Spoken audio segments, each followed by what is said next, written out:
Hi welcome to our channel ma'am style recipes.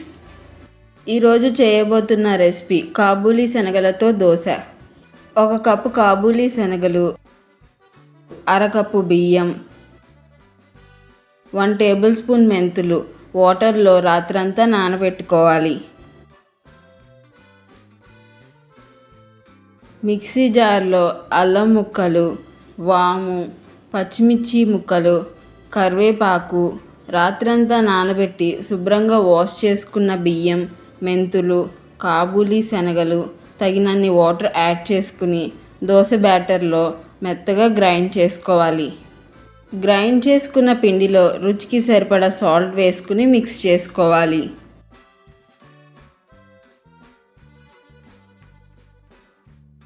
ఇప్పుడు stove పైన కళాయి పెట్టి వేడెక్కాక ఆయిల్ రాసుకోవాలి.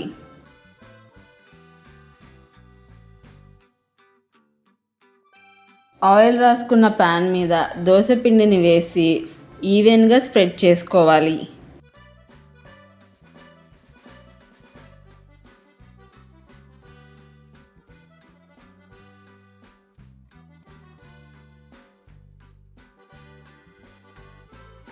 ఒక ప్రక్క కాలిన తరువాత ఇంకో ప్రక్కకి టర్న్ చేసుకోవాలి. 2 ప్రక్కల ఎర్రగా కాలిన తరువాత తీసి పక్కన పెట్టుకోవాలి.